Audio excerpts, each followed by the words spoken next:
Hello everybody, and welcome back for more Let's Play Kingdom Hearts Rechain of Memories. Well, the store is open for us though, so let's go ahead and start exploring the 13th floor and finish this off.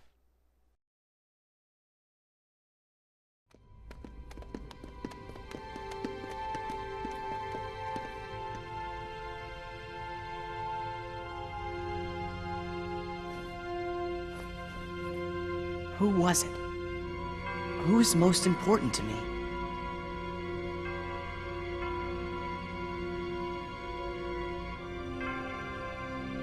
Nothing. Can't you remember? No, I only remember Namine. Come on, do you guys remember anything at all? No, sorry, Sora. It's important, but I just can't remember. I don't want to be, but I'm getting scared. Then we should really make a promise.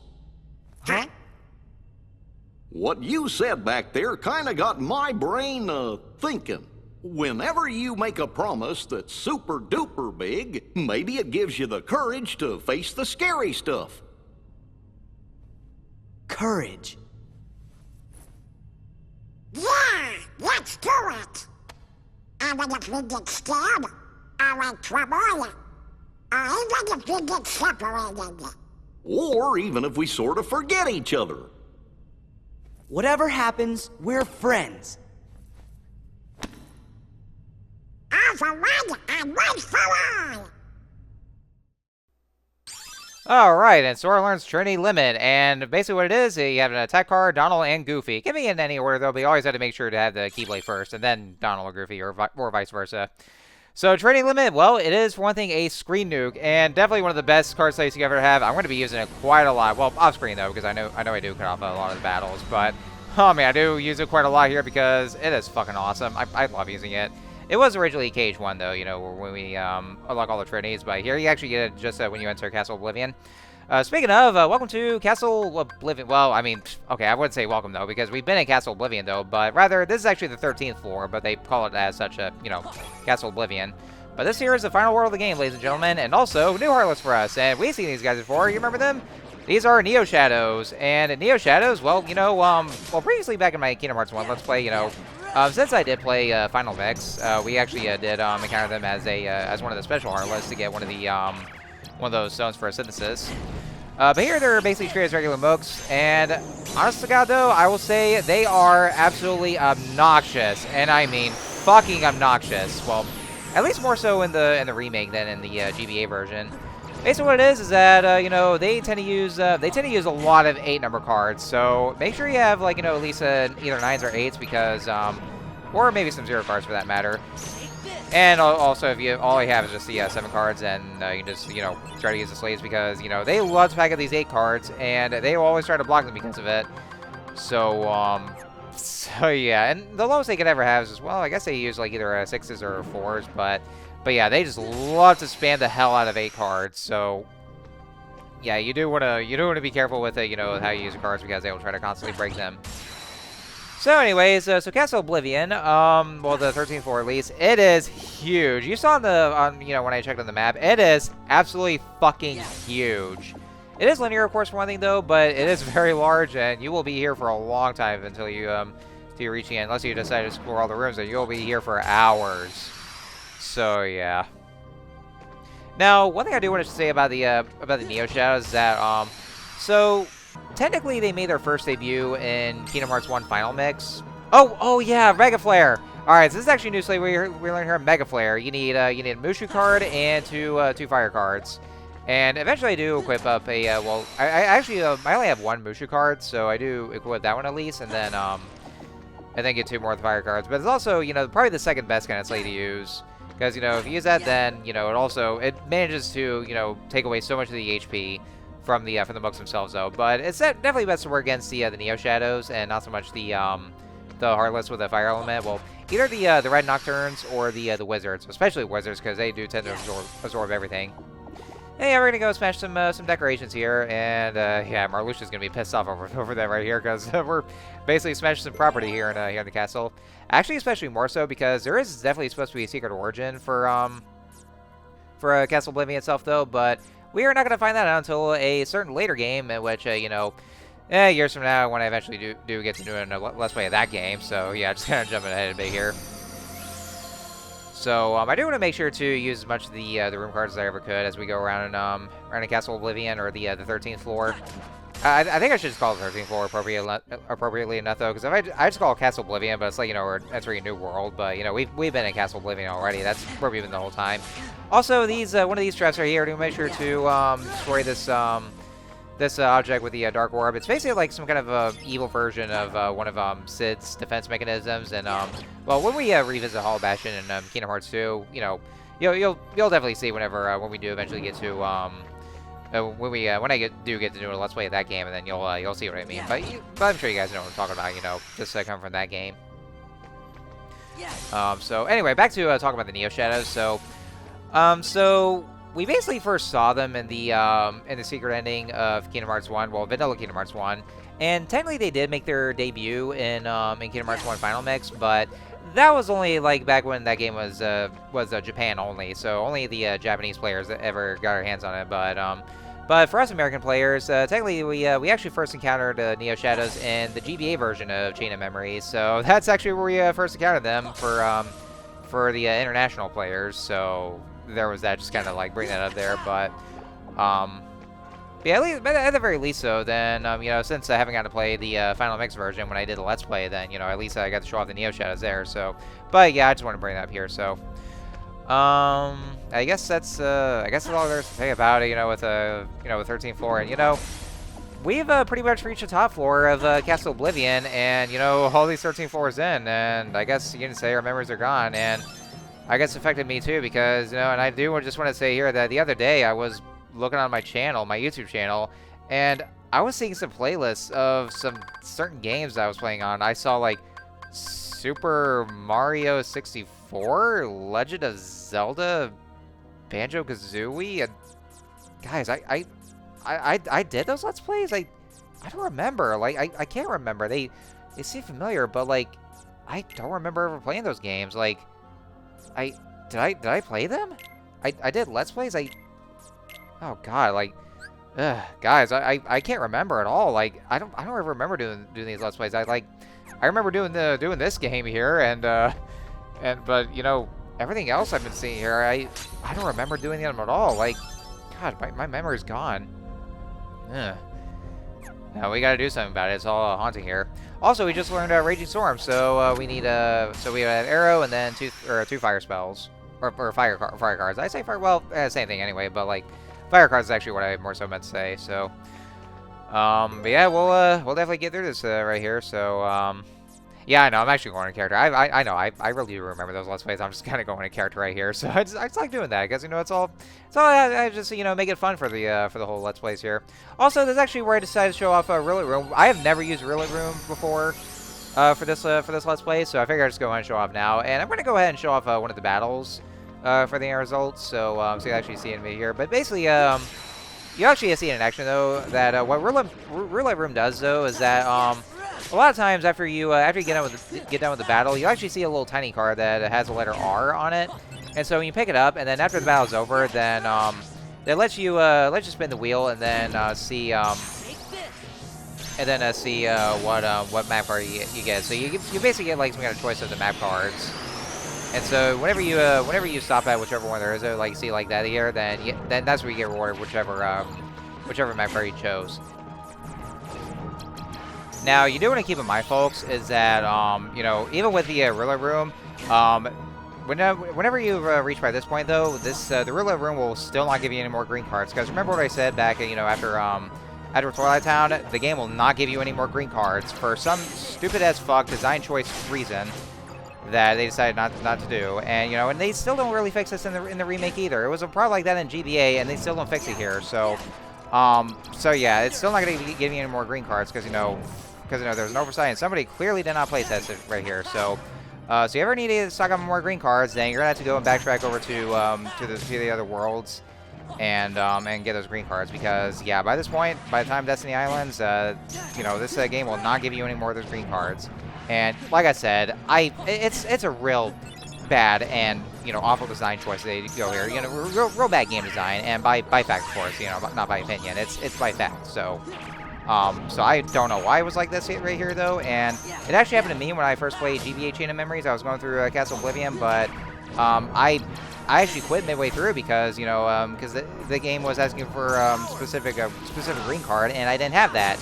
And so I know that if I actually go and backtrack, the room's going to be reset. I'm going to start all over again. So, you know, that was you know, real bad game design. It really is. So that's the reason why I quit. And a lot of people, I'm pretty sure, actually quit because of it, because of that whole bad game design choice. So I actually did at least save a few green cards though. But you know, I gotta say, thank God for random jokers that this game brought to the table.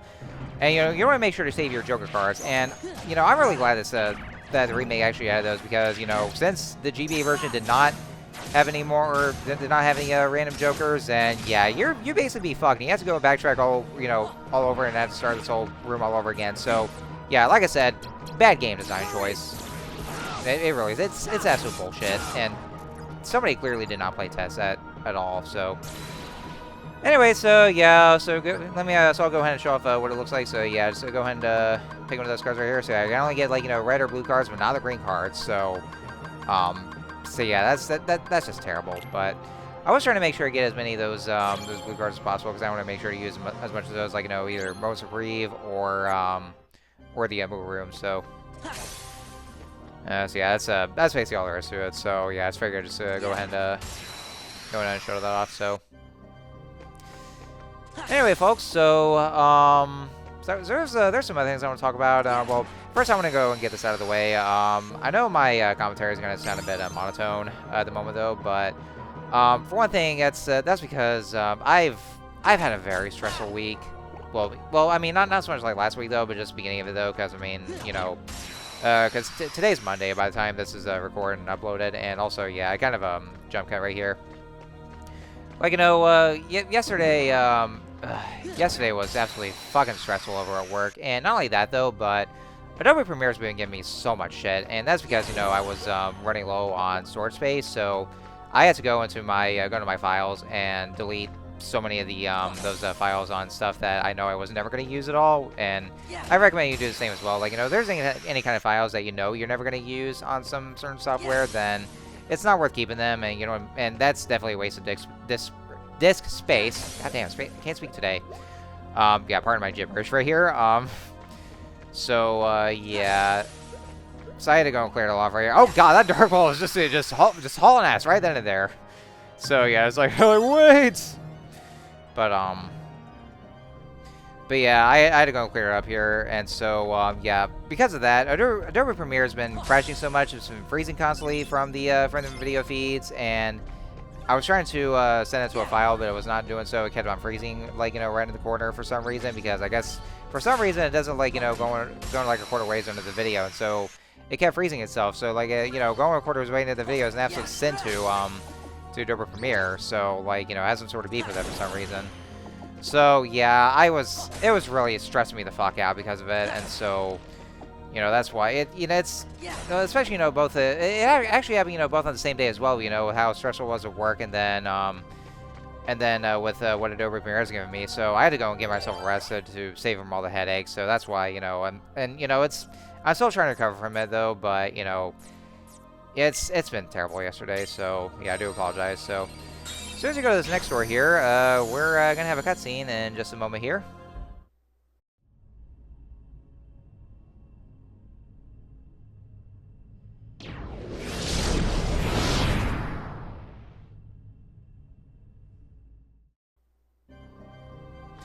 Oh boy, you know, I guess it really goes to show that how much of a real bad idea it was to actually leave both Naminé and Riku, or the Riku replica, unguarded.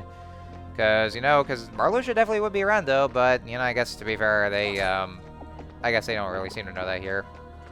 But, you know, I guess that's something that was going to happen, just to leave them unguarded, so.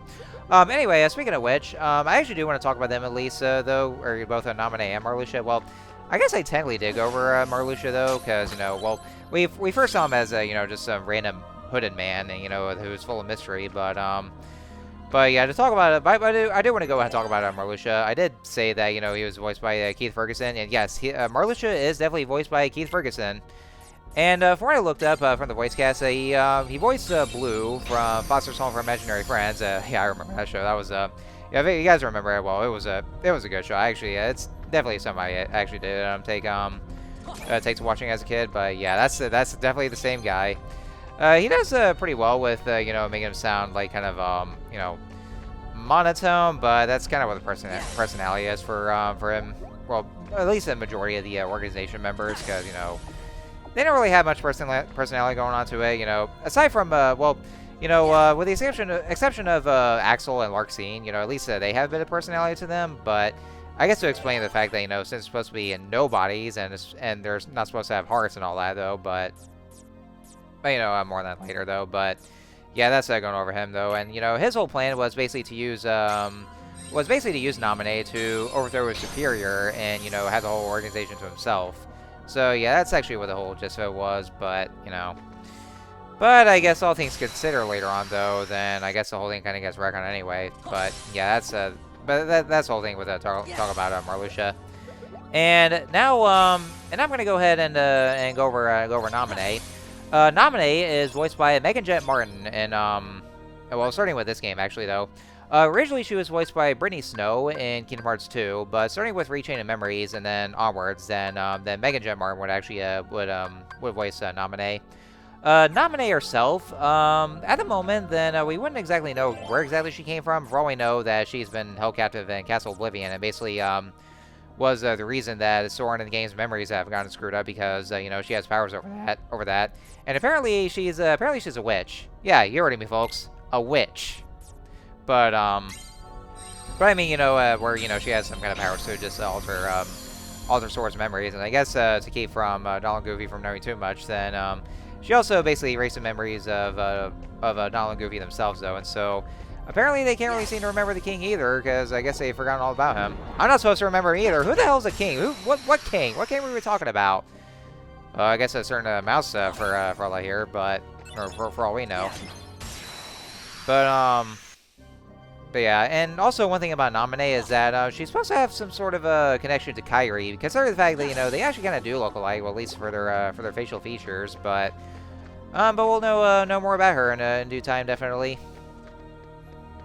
So oh, and before I actually forget though, there's actually more things about Marluxia I do want to talk about. So originally Marluxia was supposed to be a female character, and so so that would actually explain the whole reasoning with him, having this, pink hair and him looking a bit like a pretty boy, and I guess having some sort of have a bit of some feminine features, but the reason they decided to change that is because with Marluxia's whole plot, basically of rebelling against the organization and actually trying to overthrow the leader of the organization, then they kind of don't want to make it too make it too suggestive with with two women actually being rebellious and trying to take over the organization, and so they don't want to go don't want to go whole too deep into anything for low context. So that was the reason why they decided to just make Marluxia a full-on male,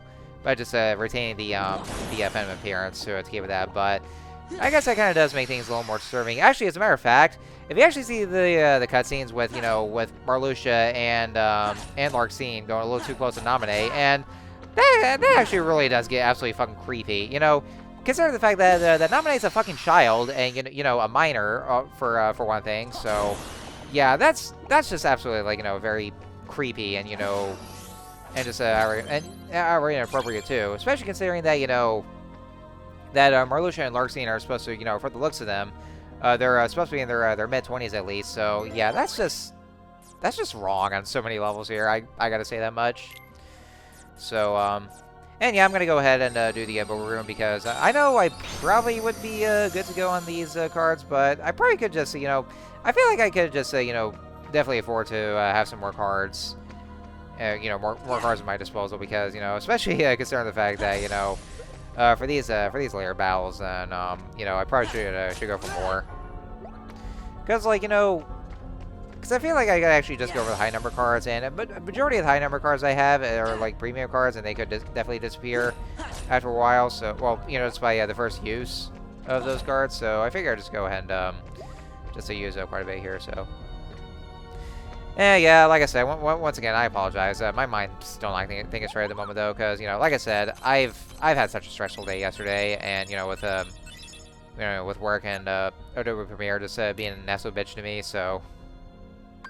Yeah, I mean, I want to go ahead and get this recording down, this commentary done and over with, and get this video uploaded though, because you know, since you know we're almost done with this whole campaign. Oh, nice, cool! I actually got a night card for Oblivion. Oh, I will definitely get that equipped. But yeah, I do want to get this campaign done and over with, because you know we're at the final level anyway, and so I do want to get this whole thing out of the way, and for the next couple of recordings that I want to get done.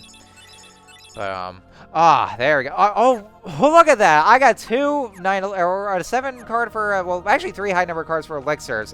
Thank you, game. You actually decided to be nice with me for once. So hopefully, if I actually get more of those card points, so you know, I probably should get some more CP and just you know, go ahead and get some more or just you know, get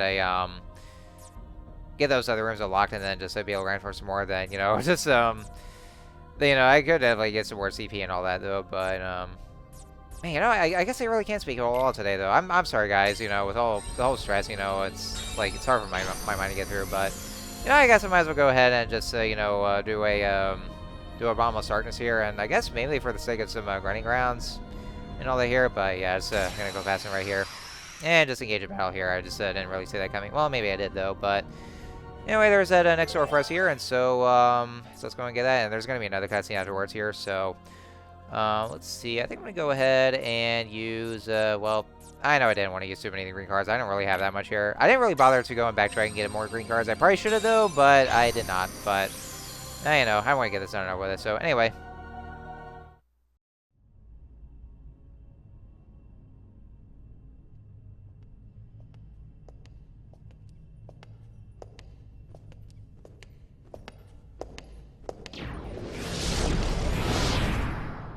You have some nerve to show your treasonous face around here. Some nerve indeed. Treasonous? I don't know what you could possibly be talking about. Why let Naminé go? If it weren't for your needless meddling, we could have turned the Keyblade Master to come and serve us. Oh, right, your big plan. You use Naminé to rewrite Sora's memory piece by little piece. And he turns into her total puppet. Then, using Naminé and Sora together, you and Larxene overthrow the organization. Am I right? I would say that you are the traitor, Marluxia. Since when were you suspicious of us? Do either one of us have the heart to believe anyone?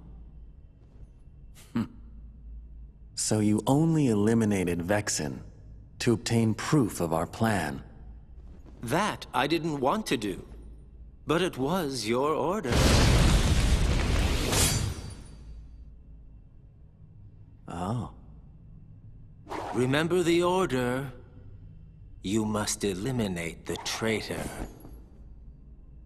I always follow orders, Marluxia.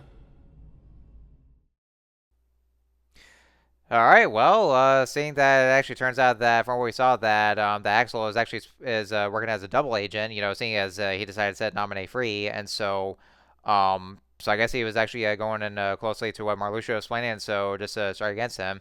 And yeah, I mean that's definitely, you know, one of those portrayals of Axel in this game, that, you know, he's more sinister, he has his own agenda, and so he's actually, like, you know, kind of sadistic too.